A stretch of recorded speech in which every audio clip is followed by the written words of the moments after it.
Assalamualaikum warahmatullahi wabarakatuh. Selamat siang semuanya. Pada siang hari ini kita akan mempresentasikan tentang pengertian dan pembagian fikih muamalah. Sebelumnya izinkan kami memperkenalkan diri terlebih dahulu. Perkenalkan, nama saya Eka Wayu Ananta Putri dan rekan saya Nabil Farizki Hamdani. Saya Siti Nur Aziza.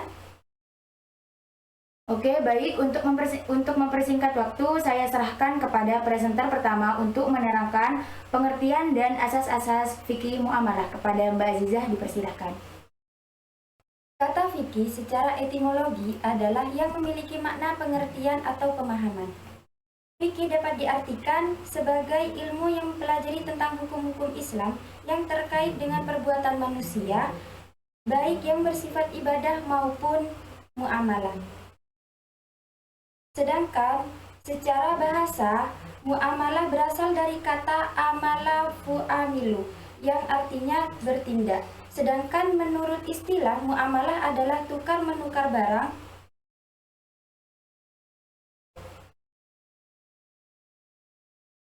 atau sesuatu yang beri manfaat dengan cara yang ditentukan. Ada juga pengertian fikih muamalah menurut para ahli. Yang pertama, menurut Ad-Dimyati, fikih muamalah adalah aktivitas untuk menghasilkan duniawi menyebabkan keberhasilan masalah ukhrawi. Terus yang kedua, menurut pendapat Muhammad Yusuf Musa, yaitu ketentuan-ketentuan hukum mengenai kegiatan perekonomian, amanah dalam bentuk titipan dan pinjaman, ikatan kekeluargaan, proses menyelesaikan perkara lewat pengadilan, bahkan soal distribusi harta waris. Dan selanjutnya yaitu selain dalam artian luas fikih, muamalah juga dapat dalam arti sempit dari beberapa ahli, yaitu menurut Qudhari Bait, muamalah adalah semua akad yang membolehkan manusia saling menukar manfaat. Dan selanjutnya yaitu ada asas-asas fikih muamalah. Fikih muamalah cabang hukum Islam yang mengatur hubungan antar manusia dalam urusan duniawi seperti transaksi ekonomi, perjanjian, dan hak-hak pemilikan. Tujuan utamanya yaitu menciptakan kemaslahatan, keadilan, dan keseimbangan dalam kehidupan bermasyarakat sesuai dengan syariat Islam.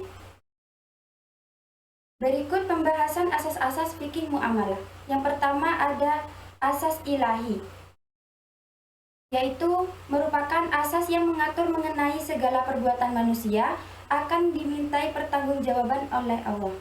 Dan yang kedua ada asas kebebasan, yaitu asas yang memberikan kebebasan yang sifatnya mutlak kepada para pihak dalam melakukan berbagai macam kegiatan muamalah sesuai dengan syariat Islam. Dan yang terakhir ada asas persamaan atau kesetaraan, yaitu asas yang menganjurkan tidak adanya sikap saling merugikan antara sesama pihak, karena muamalah selalu berhadapan dengan banyak orang yang memiliki keistimewaan yang berbeda-beda. Terima kasih. Selanjutnya dilanjutkan oleh presenter yang kedua.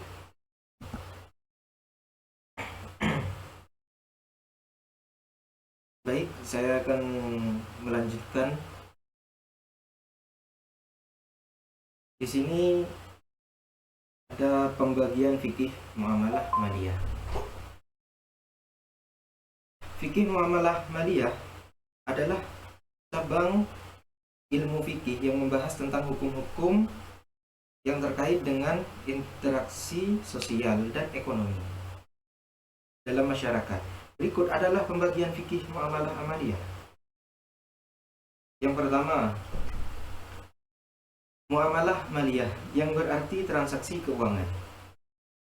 Muamalah maliyah membahas tentang hukum-hukum yang terkait dengan transaksi keuangan seperti jual beli, sewa menyewa, pinjam meminjam, utang piutang. Yang kedua ada muamalah ijtimaiyah yang berarti interaksi sosial. Muamalah ini membahas tentang hukum-hukum yang terkait dengan interaksi sosial seperti perkawinan, perceraian, warisan, dan harta bersama. Yang ketiga ada muamalah siyasiyah yang berarti politik dan pemerintahan.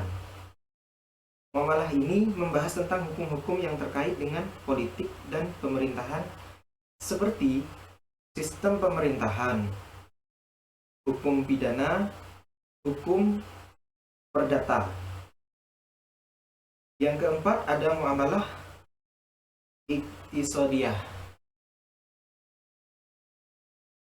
Muamalah ini berarti ekonomi dan membahas tentang hukum-hukum yang terkait dengan ekonomi seperti sistem ekonomi perdagangan, industri, dan juga pertanian. Yang kelima adalah muamalah maliyah Islamiyah yang berarti transaksi keuangan Islam. Muamalah maliyah ini membahas tentang hukum-hukum yang terkait dengan transaksi keuangan dalam Islam seperti riba, gharar, maisir, dan zakat. Yang keenam adalah muamalah amaliyah lainnya.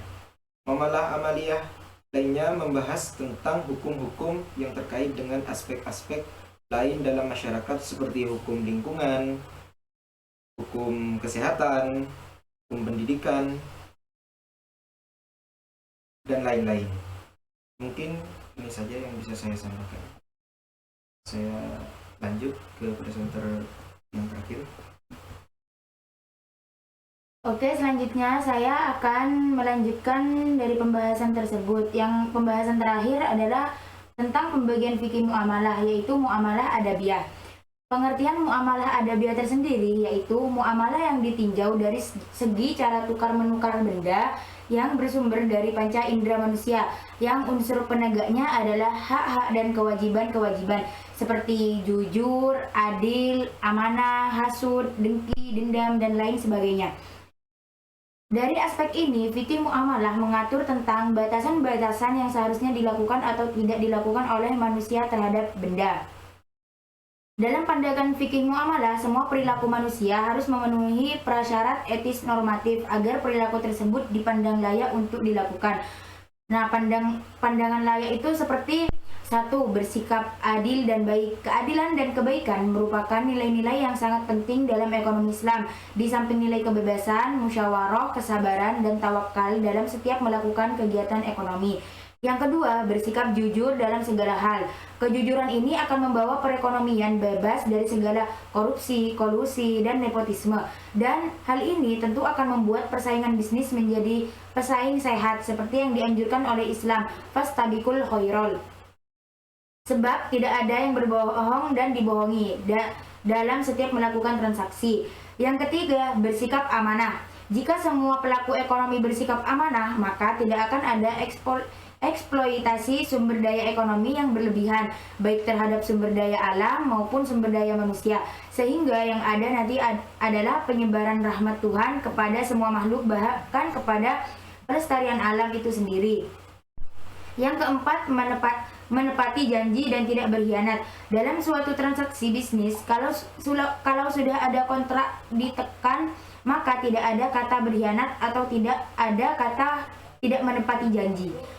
Pengingkaran terhadap kontrak yang telah disepakati bisa menyebabkan kekacauan. Yang terakhir, bermurah hati, bersikap toleran. Di antara sikap bermurah hati dan toleransi dalam berjualan adalah tidak mencari untung terlalu tinggi dan dalam membeli tidak ngeyel dalam menawar harga. Jadinya dalam toleransi ini ketika kita nawar, sesuaikan dengan harga. Jadinya jangan terlalu rendah untuk menawar barang tersebut. Seperti itu. Yang terakhir, kesimpulan. Fikih muamalah adalah cabang fikih Islam yang mengatur hubungan sosial dan ekonomi antar individu seperti transaksi jual beli, utang piutang, dan kerjasama. Tujuan utamanya adalah untuk mencapai keadilan dan kemaslahatan sesuai dengan prinsip syariah. Fikih muamalah juga membantu umat Islam menjalani kehidupan ekonomi yang sesuai dengan syariat Islam. Fikih muamalah memiliki panduan lengkap untuk transaksi yang sesuai syariat, menciptakan ekonomi yang adil, transparan, dan berkelanjutan. Mungkin ini saja yang bisa kita sampaikan. Selebihnya kita mohon maaf jika ada salah kata yang kurang enak didengar. Assalamualaikum warahmatullahi wabarakatuh.